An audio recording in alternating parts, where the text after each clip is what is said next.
I told first service that when you've been in a church a long time and you preach a lot and you do things to kind of keep things interesting. So I love harassing some of the hosts by coming up here and just looking over their shoulder. But we used to play some games here, and we've only done it twice. But here's one of the games. Right before I would get up to speak, one of my buddies would hand me a piece of paper with a word on it, a very weird word, almost inappropriate. And the game was to try to fit that word into the sermon. And we played it twice. I won both times. But the sermon was kind of crappy because of that. So we don't play that game anymore, I'll tell you that. I'm excited about today. We start a new series where we're going to tell you some big news about our future here at Cornerstone. It's called Dream Boulder. It comes from the idea that God's got a dream for this city and this county and the people in it and you and our families and all the families in it and the institutions and the university and the businesses. God has a dream. And not only does he have a dream, but he has a church that's meant to help bring about that dream and that vision. And that God's had this dream for a very long time, and we get to be a part of it as we move into the future. Now, before we talk about what I'm gonna tell you about today, we want to put this into a context. And so I want to put it into the context of what's happened in this city over the last 140 years, and I want to put it in a scriptural context as well, so that we kind of see our place in the story. A few years ago, I hosted a spiritual history tour of Boulder, and we rented a bus, and it sold out really quick, and we've only done it one time because it was exhausting for me, but it was a neat experience.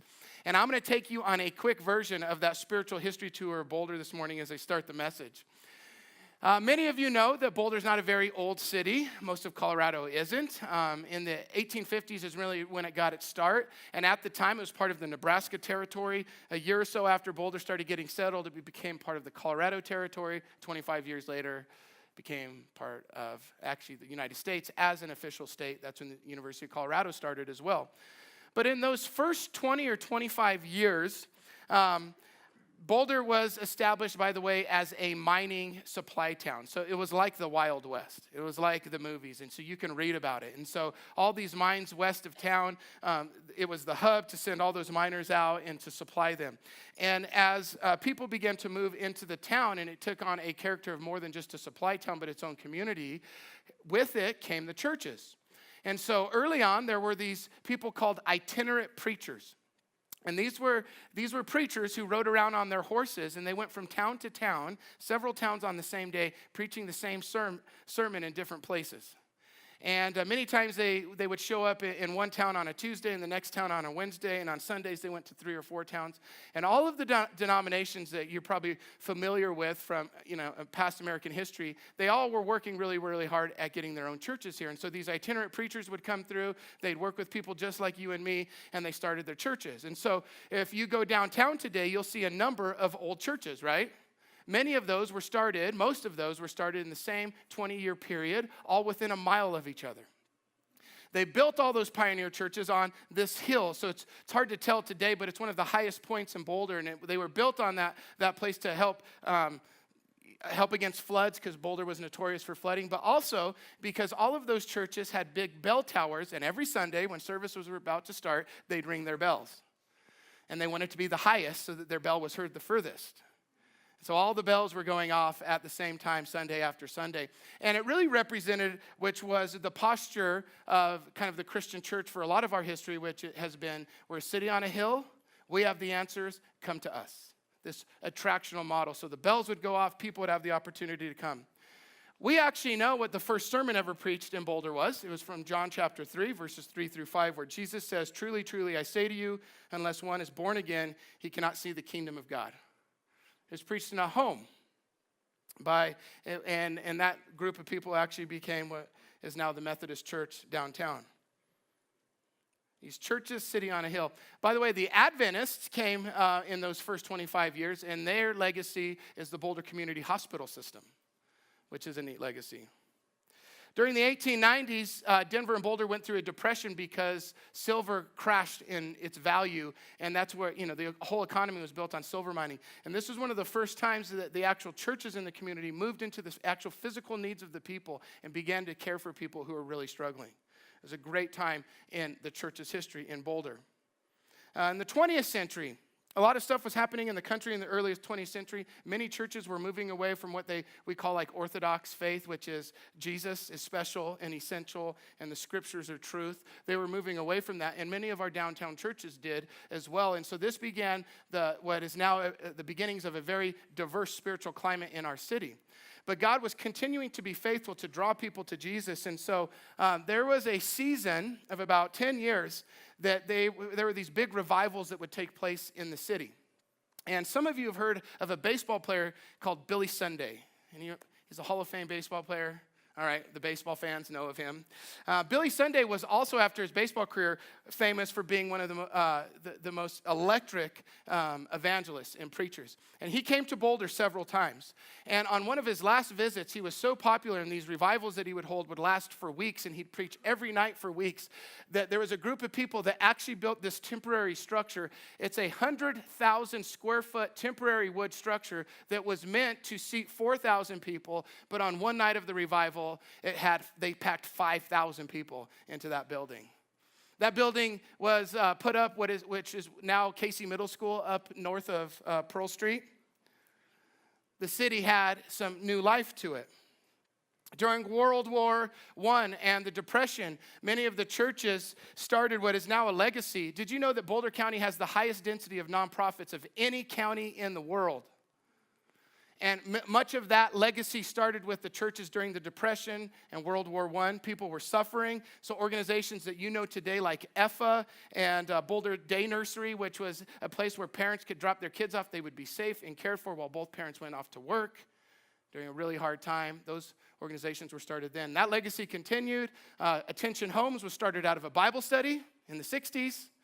There's been a couple neat organizations to get started out of Cornerstone over the last few years. Many churches have this, but Reintegra, I Empathize, we had a part with all of those. Those are organizations that work to care for victims of human trafficking. During the 1960s and 70s, everything was kind of crazy around here. And this was like a very spiritually alive time in the city. There was something taking place throughout the world, and it's called the Jesus movement, and it was a real spiritual revival that swept through the world. Many baby boomers who now follow Jesus came to faith during those years. Well, that wave swept through Boulder, and at the time there were lots of hippies in Boulder. Maybe you've heard this history before. And there was another group of hippies called the Moonies, okay?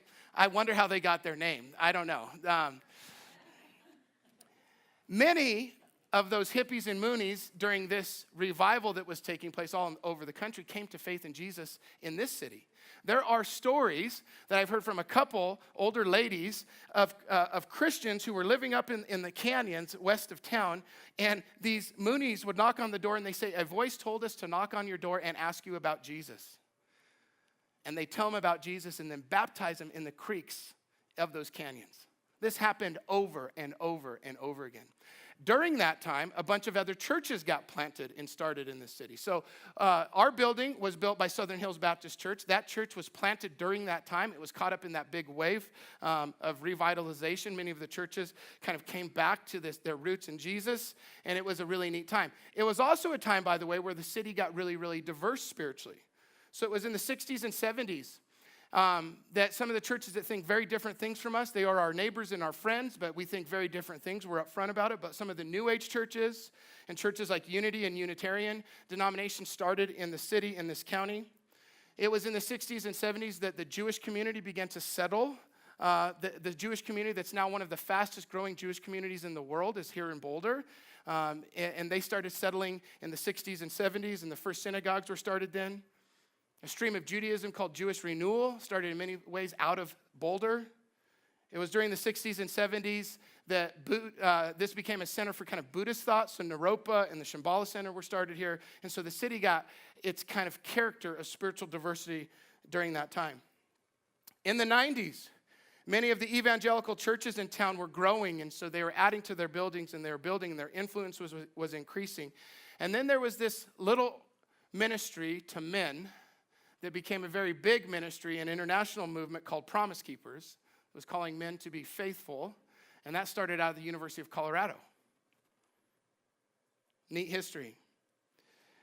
Recently, Boulder has become a hotbed for church plants.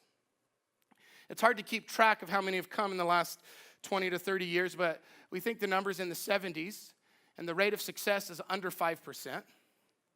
During that same time, many churches that were in Boulder moved east of town because it's easier to have a church east in East County or in another part of the city. And many of those churches that have been established for 100 years or for 50 years closed their doors in the last 20 years. Another thing that occurred, and this is where kind of Cornerstone enters into the history because we experienced this. About 17 or 18 years ago, Gene was a part of these meetings. A group of pastors started getting together saying, hey, let's pray together and let's begin to ask our neighbors, ask the people in the city if they would miss us if we ever left. Well, the answer was no. No one even knew we were around. And so that changed the entire posture of a bunch of churches, like a dozen.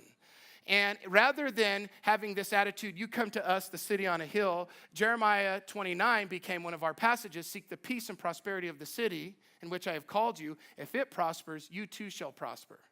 And so it changed our posture of rather than trying to attract, we began to go and meet needs. And a lot of the good things that we experience today, just not our church, but other churches, is a result of that shift that occurred. Cornerstone's part of the history goes back about 25 years. A number of small churches merged together. They hired a guy from California named Gene. He came in 2 years later. They changed the name. They moved into this building. And for the last 20-some years, Cornerstone has been filling up this place. You have been. And the Lord has been changing us and growing us. And he's been helping us define a very, very unique character. I mean, we're a unique church. Sometimes people call us quirky, but we are, but we're also unique. I mean, the fact that we have this thing called confluence, that's such a unique thing for churches. And many of you love and enjoy that. Well, the Lord has used us, and all along, God has had this dream, and he's been faithful to this city. Often people say, is anything good happening in Boulder? But God will not take his hands off of this city. It's really special. Most of you know, whether you live in town or just around here, that this is a powerful city, an influential place. And God keeps breathing life into the churches so that they might bring about the dreams of God in the city. Cornerstone has a part to play in that future. Now today, as we said, we start this new series called Dream Boulder. And we're going to be asking all of us together to take our next step. And I'm going to tell you that in a moment, but I want to give you one more set of context for us to think about. It is not unprecedented for God's people, groups of people, to take steps together. God is always doing something, and he's always calling people into deeper levels of faith and commitment. And we thought we needed some passages. We needed a story that would anchor us during this time of transition. And I know I've already made some of you very, very nervous, and I'm stringing you along, but we're going to get there in a moment. But I want to make this point that when you begin to move and things change, it is nerving at times. But a lot of times that means you're right in the middle of God's will. That's what happens. So if you think to the story that we're going to use during the next 6 weeks, the story of the Israelites right after they left Egypt, there was one big step of faith to take after another. It was hard. It was risky. It didn't always feel good. People weren't always excited, but it was one big step of faith after another. And God would use this to define Israel's identity, but also build in them a character and give them a new story so that they might be a part of God's dream for the world. He had a dream for the world. He had a covenant people that he would use. So we're going to use the story from the Exodus. Jonathan Sachs, who is my very favorite rabbi to read, he says, the Exodus story is the universal story of what happens when men and women are touched by the call of God to relinquish their fetters and have the courage to begin traveling the long road to freedom. So within this story of Exodus, and we're going to read the first big step here in a moment, is this big narrative that plays out in life. It's because it's God's narrative. God moves towards people who are not doing well, who are struggling, who are enslaved, who are in pain, who are trapped. God moves towards people. He speaks to them. He reveals himself to them, and he provides a rescue, a way out. And that's exactly what he did with Israel. He delivered them from the hand of Pharaoh, and they made their way out. But God doesn't just rescue people. He rescues them for a purpose. It's not just about blessing them to change their position in life. He's blessing them to give them purpose. Bless you to be a blessing. And so with Israel, he would use these big steps, not just to free them, but to help them live out a new purpose and identity. He takes a group of slaves and turns them into royal priests who changed the world. He blesses them so that they might be a blessing. So our big step that we're going to look at today, the first of 6 during this series, happens in Exodus chapter 14. So it's been a week since they left Egypt. The excitement is now over. And this is what happens. Exodus 14, verse 29. But the Israelites went through the sea on dry ground, with a wall of water on their right and on their left. That day the Lord saved Israel from the hands of the Egyptians, and Israel saw the Egyptians lying dead on the shore. And when the Israelites saw the mighty hand of the Lord displayed against the Egyptians, the people feared the Lord. And the meaning of that is they lived in reverence for God, and they put their trust in him and in Moses, his servant. This is a baptism out of one story through the water into another story. That's what baptism represents. One life ends, another one replaces it, the resurrected life. The narrative changes this way. They were a people who felt forgotten by God. They were alone. They were suffering. They were oppressed. They had no rights. They had no future. And the narrative of their story was everything's a dead end. Nothing is going to work out for us. And after they cross through this path, God begins to write a new story for them. He says, not only are you not forgotten, you are chosen. And you are loved, and your life is full of purpose and meaning, and God was going to give them that great big beautiful thing called shalom, which is that beautiful Jewish word that means wholeness, health, and rest. We translate it to peace. He was going to give them a whole lot more than peace. He was going to give them all of those things. A new story shaped by the dreams and visions of God. Hopelessness and futility would change to joy and hope. God was taking them out of one story and putting them into another. And listen to this, though. Faith would be the door that would get them through this. Faith would be the thing that would allow them to enter into God's will to experience his dream for them. But it would not be easy. Okay, so I want you to imagine this. 7 days before the passage we just read, this great migration is leaving Egypt for the first time in 435 years. So just imagine what that'd be like. It's hard for us. We've never lived under oppression like that. But just imagine 435 years. This is all you and your family and your grandparents and your grandparents' grandparents have ever known. And you are now walking out, and you have this great leader, Moses, and the God that you weren't very close to, you're now becoming well acquainted with in a new way. And you're actually leaving with possessions and freedom, all for the first time. That migration out of Egypt was a celebration. It was a great big party for a week. It would have been amazing to be a part of it. Now, right before we get to our story, Israel makes it to the edge of the water.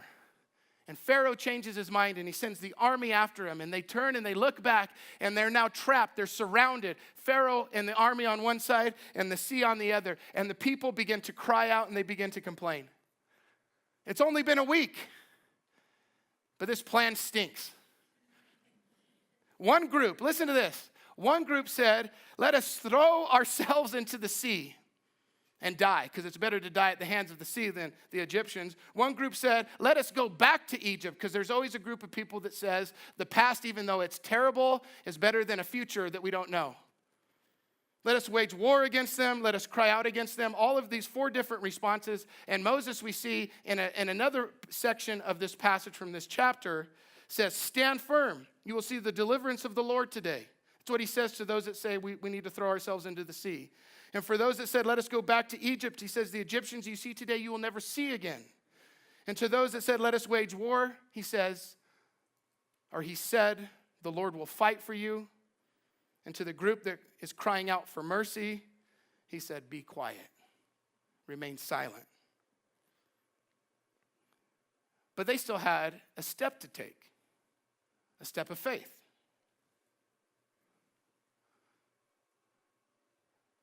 Group of people who aren't very excited anymore. They're grumbling, they're full of fear, they have a number of reasons not to take this step. But what do? They walk through the sea on dry ground. Let me say a few things about faith, because it's often something that's misunderstood today. And a lot of times we think it's this formula, that if I have just enough, or my faith is just perfect enough, then the things that I want and I'm praying for will happen. That's not how it works. Faith is a partnership. We have a part to play. We're not in charge of the results. Like, a moment ago we prayed for healing. A couple people in first service came up and said their ears were healed. A dozen people raise their hands. I'm not in charge. You're not in charge of the results, but we walk with faith that God will do certain things. Faith is a partnership. So let me say a few things about faith. First of all, faith is a choice. It always is. Over and over again in the scriptures, it's described as a virtue more than it is just something that you get. It's not like when you're sick, you're sick. Or when a woman is pregnant, she's pregnant. You're not just pregnant with faith. You have to choose it. It's a virtue. It's like a muscle. The more you exercise it, the stronger it gets. And faith always looks like obedience. At least faith in God always looks like obedience, because faith is a submission and a surrender. It's a coming under of God's will. So it always has this character. It looks like submission. At home, when my 4 boys, when one of them obeys Elise and I, rarely are they excited about it. And they tell us about it. But when they obey, what are they doing? They're submitting to our will. And if they're smart, they would do so because they know mommy and daddy love them and know what's best for them. But sometimes they don't feel that way. Here's another thing that's important for modern people to know about faith. It has a feeling, and it feels like risk. Now, modern Americans hate the feeling of risk because we worship comfort. Our culture just bathes us in comfort, and we think anything that makes us uncomfortable is bad. Anyone that challenges us is an enemy. But faith always, always, always feels like risk. Because it's into the unknown, it's into the wilderness, it's into the desert, it's into the sea. Faith feels like risk. Faith becomes vision for people. When you can't see anymore, when you can't take the next step, you don't know what to do, you begin to see and move into the future through your faith. I don't just walk by sight, I walk by faith. And lastly, and this is the most important thing I think for us to know about faith, the object of our faith always matters more than the amount. You might have a lot of faith in me, but I'll tell you what, I'll let you down because I am not a strong enough container for your faith. But you can have a little bit of faith in Jesus, and he will use that to change your life and others. That's how it works. That's why Jesus said, if you have faith as much as a mustard seed, it will move the mountain. And the question is it the faith that moves the mountain or the object of the faith? And the answer is, it's the God you put your faith in that can do that. So the object of your faith always matters more than the amount. Now, these are lessons about faith Israel is learning, and we're going to be learning over the next 6 weeks. These are things that they would be encountering as God would take them, and they take a step at a mountain, and they take a step at the desert, and they take a step to build, and they take a step to lead together. All along the way, they're learning these lessons of faith for their next step. Now, for Cornerstone, I share that because we need the same type of faith during this season. Our next big steps as a community, what we're calling Dream Boulder, is a 2-year generosity initiative that allows us to add to our current facility and renovate this old building. Let's just call it that, okay? I want to make sure that everyone hears me clearly because there's no bait and switch. There's no tricking people. We're going to tell you the truth all along the way. We're doing 2 things. We're going to get our building ready for 20 more years of ministry, and we're going to be raising money for the next 2 years to do it. That's how it's going to happen. And we believe that God's going to provide through the people in the room right now and in first service and who's going to be here next week and in the evening. We think that's how God's going to provide. So we're raising money. We're going to fix up our building. And we're asking people to do a number of things. We're asking you to be generous. And we're asking you to be focused on this project with us. And we're asking you to prioritize God's kingdom and his work here in Boulder through Cornerstone for the next 2 years in a way that you haven't yet done at a new level. Because that's what it's practically going to take for us to accomplish this. Now, let me say what this allows us to do just practically. So first of all, for about 8 years now, as an elder team, we've been talking about what do we do with our growth. And it's actually kind of been a fortunate thing that we've had kind of a slow, steady growth, not a booming growth. It's also been fortunate for us and advantageous for us that people only come to church twice a month.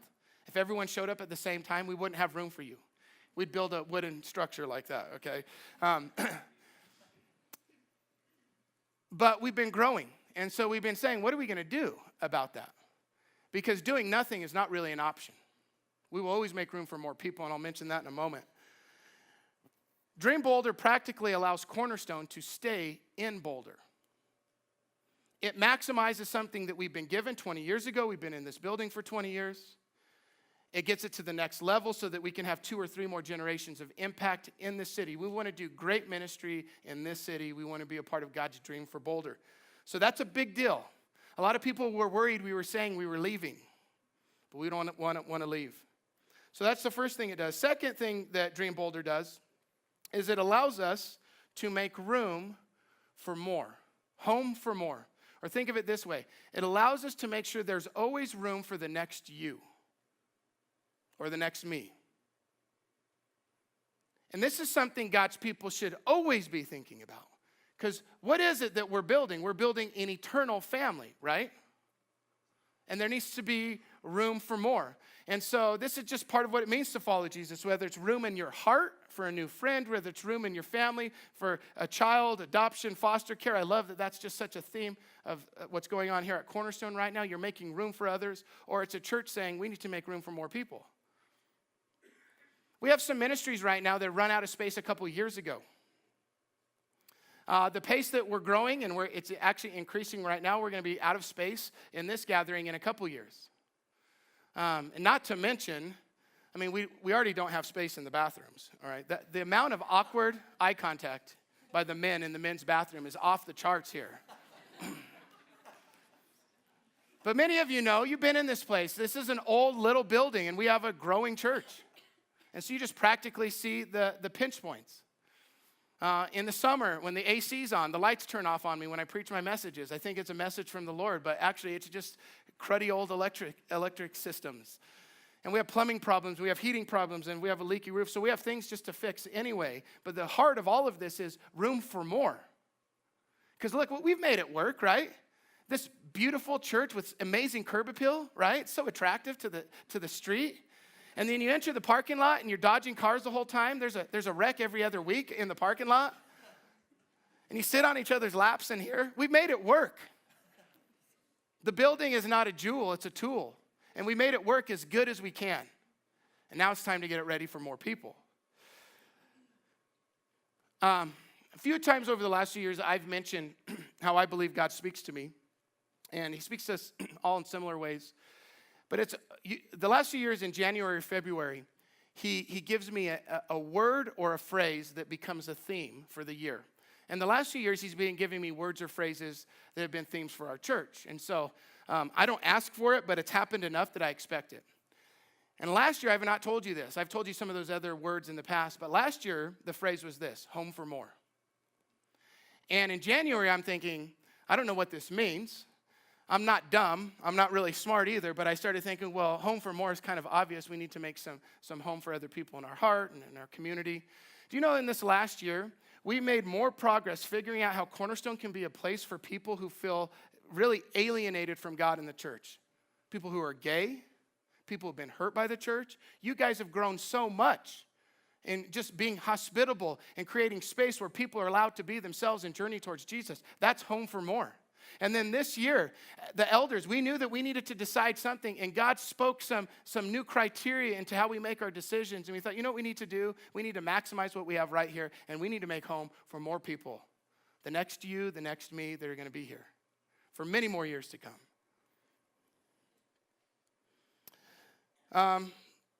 Let me say this.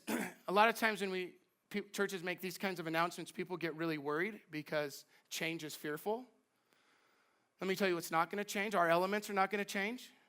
They are the character of our community that makes us unique. This will continue to be a church that has the grace of healing. The Lord has graced us to be a part of emotional healing and helping people recover. We will continue to be a church that tries to make everything as small and personal as possible, which means we want to make community as accessible to everyone as we can all the time. Those are things that are not going to change. But we have something to steward. All right, let me mention a couple of our goals. The first goal, this is what I want you to leave with thinking today, is we want 100% participation. Now, I've been told that that's not possible. And maybe it's not. But I like winning. And this isn't about winning and beating someone else. But I know you. I know our church. I know how we're different, and I think 100% participation is possible. So that's the goal, that everyone would be generous and make a sacrifice, and they would participate and make a commitment that would last for the next 2 years that help make this possible. So that's the number one goal. The second goal has with it just a financial amount. And so when you leave today, you're going to get an introductory piece of information about Dream Boulder. Next week, you're going to get a lot more details, okay? We're going to show you more pictures next week and tell you more about it. But we have a goal, and it's a 2-year goal. And the 2-year goal, think of it this way, it's a single fund that includes 2 years of our annual budget, all of our outreach, and then the additional amount that we're trying to raise to get this building started. And the plan is to pay for half of the building up front, and we'll use a loan to pay for the rest. That'd be a huge success if we were able to do that. So 100% participation, we have an amount that's our goal, and those are the things that we're going after. Let me tell you what we're not going to do during the next 6 weeks. We are not going to manipulate you. We are not going to try to motivate you with guilt. We are not going to lie to you. We'll tell you the truth all along the way. We are not going to try to sell you anything. But what we are going to do is invite you in to this next season. We're going to invite you into being a part of a community in a meaningful way that, in a sense, is making some history in its city. I wish this statement that I'm about to share is not true. But did you know there's only one church in the city of Boulder, over 500 people, that's growing? And it's us. I wish that wasn't the case. But God is gracing us, and he's giving us something to steward. And he wants to use us. So we're just going to invite you into that. And we're going to leave it up to you and the Lord, and you're not making any commitment this week or next week or even the following week. March 17th is Commitment Sunday. We're asking you to take time between now and then to pray and prepare and ask God what it is that he would lead you to do. And we're just trusting that he's going to deliver. All right, now I need to start wrapping some stuff up. But what I want to show you now is a video. Because when you talk about numbers in a building, it can feel impersonal. But what I want you to know is, as a church, we are dedicated to people and stories and life change. And we want to show you one of our favorite ones. So we basically, as college students, we would just go to coffee shops and bring our Bibles and sit down and we would read. And we spent a lot of time doing that, just kind of trying to learn as much as we could. And the waitress noticed that we were reading our Bibles and said, "Hey, I go to this fabulous church in Boulder. It's called Cornerstone. You guys should totally check it out." We were at another coffee shop at Starbucks, and somebody saw us holding our Bibles and said, "Hey, you guys should go check out this really cool church. It's in Boulder. It's called Cornerstone." And I think a week later, we're at a different Starbucks reading our Bibles again, and a stranger approached us. And he said, "Hey, if you guys don't have a church, I go to this great church. It's in Boulder. It's called Cornerstone. You guys should come." And after that, we thought, all right, God. Yeah, maybe we should check it out. Thank you for the many invitations. We will certainly go and see. And so there was something about it that was just so authentic, and everyone was so kind. And we went back the next Sunday. One of the pastors on staff, he recognized us right away, remembered our names. He was like there in the lobby waiting for us. And I think that was it. We're like, this is home, this is our place. And we immediately started spreading the word to all of our family members. They were all like brand new believers as well. My sister, my soon-to-be brother-in-law, my mom, my soon-to-be stepfather, Lindsay's parents. Anyone we could tell, we're like, you have to come here with us.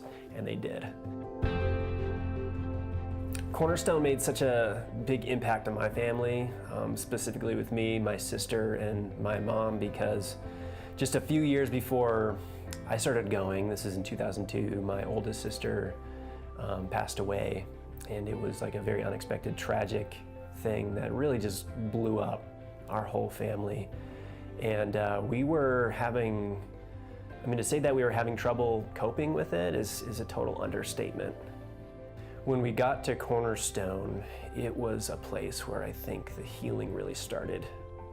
People who just knew how to meet us where we were at and talk to us in a healthy way, and really just, for me personally, helped me to start grieving. The sense of feeling like I could let my guard down, I could be me, I could cry, I could grieve, I could laugh, I could just be me, and I can be embraced and just accepted the way I am, the way we are. But also, it's so much part of our journey the last 12, 13 years, is that we actually moved away from Cornerstone for 10 years. And I served on staff at a church in Seattle. I served on staff at a church in the Washington, D.C. area. We had actually been gone for a year, right? And a year after we left, we moved to Seattle. My brother passed away. And we came back, obviously, for the funeral and to spend time with family. And it was, you know, those days after he passed away that the Cornerstone community really just kind of like, I'm getting choked up talking about it. They really just showed up in like this profound way. Like people from, you know, people that were connected to my parents, people that knew us, they would just bring by food and they would sit with us. It felt like when we needed advice, when we needed true deep fellowship or somebody who could, who we could get some real like truth from when things were really hard. That was always the place that it continued to be even over those years. Yeah, and as a pastor serving at churches, you know, Cornerstone is always a place where there are other pastors that I could call and connect with, and they just were so good at listening and giving wisdom and insight and support. And all the while, we always felt like Cornerstone was home base. We even referred to it as like, Cornerstone is home base. We're just kind of like out in the field is kind of what it felt like. Yeah, we'd even explain that to people at our church and we're transparent about it, and they kind of look at us like, what do you mean? I mean, we had no idea, I think the first day we invited them there, that it would turn into my sister and brother-in-law led the preteen ministry for a little bit and volunteered, and then Cornerstone helped send them out to Cambodia on the mission field where they're at now. I mean, I was baptized at Cornerstone. Yeah. My sister was baptized at Cornerstone. I got to help baptize my mom and my stepdad at Cornerstone.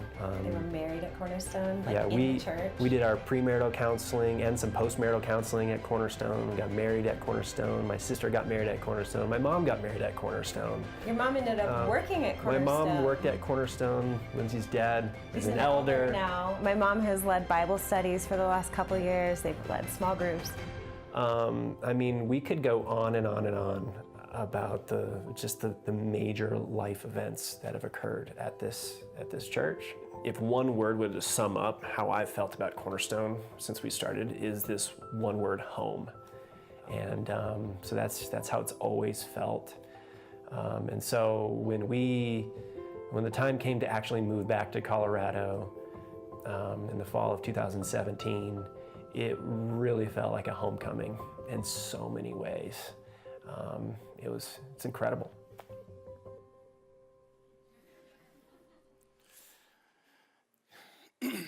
It would be like reckless of us and dishonest if we weren't making a big step like this without having some convictions behind it.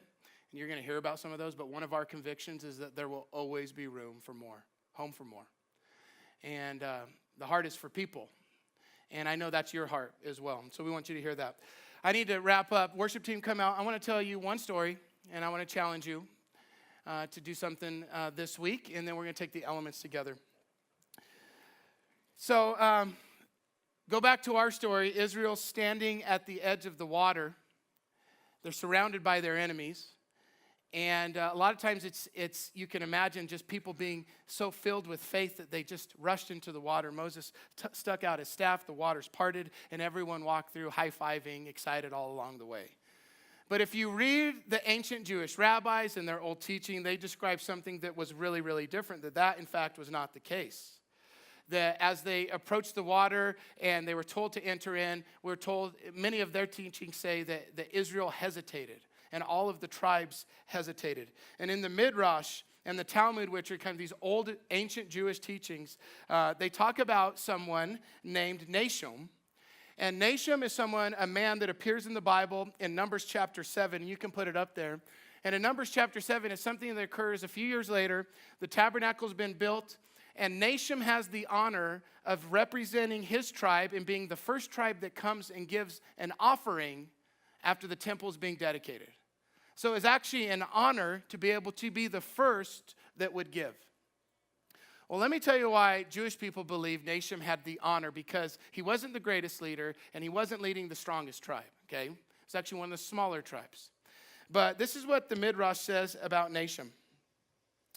When Israel stood facing the Sea of Reeds and the command was given to move forward, each of the tribes hesitated, saying, "We do not want to be the first to jump into the sea." But Nasham saw what was happening, and he jumped in first. Following Nasham's lead, the Israelites entered the sea and were saved. When everyone else hesitated, he jumped into the swirling sea. And because of that, he had the great honor of years later being the first to give when the temple was dedicated. You know what often happens in times like this? Courage and faith spreads. I'm hoping you get caught up in a moment where you want to be a part of what God is doing, that you will respectfully, prayerfully consider what this means, and that Cornerstone will go. And I want you to think of it this way. So you don't get to be the first, because I felt it important that Elise and I go first, since we're the ones leading this. So we made a commitment a few weeks ago. Our staff and elders made a commitment this last week.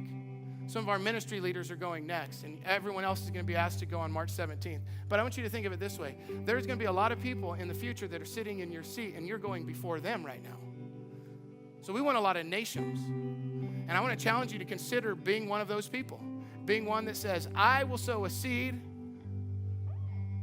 I will give to something that will have eternal significance for 20 more years. So that's the challenge. And we want to end, and we're actually going to end with part of the Exodus story. So did you know that communion is a revised Passover? Did you know that? The bread and the wine? It was at a Passover meal that Jesus is helping people with his disciples. They're remembering the time when God delivered the Jewish people. They walked through the sea. He gave them a new identity, put them into a new story, and they remember their rescue. But then Jesus took it to a whole nother level. He said, there's actually even a greater rescue that's for the whole world. I will deliver you, and I will save you from the bondage of sin. And so he said, every time you take the cup, it is to be remembered as my blood, and the bread is to be remembered as my body broken for you. So think of it this way. Before Israel started taking the big steps, they had a family meal to remember who they were and who saves them. And that's what we're going to do. So as we start this journey for 6 weeks and we start 2 years of Dream Boulder, we're going to take the elements and we're going to remember who we are, and we're going to remember the one that saves us. And so, Father, I pray for just a time of blessing on our church. Thank you for what you're doing. I pray that you would speak. I pray your words would be heard much louder than mine or Jean's or Aaron's or any of our staff. We pray that you would speak. And today, Lord, we are grateful that we get to be a part of something that is a movement that you've been working in for a very, very long time. We bless our city. We bless this county. And we want to be a church that makes a difference that way. Help us show up in a strong way for the next 20 years. And then, Lord, we also want to thank you that we can gather together as a family and have a meal and remember who we are. We are chosen. We are saved. We have been given purpose and blessing to be used by you. Thank you that we get to remember that. Pray that you'd move among us right now, Lord. In Jesus' name, amen.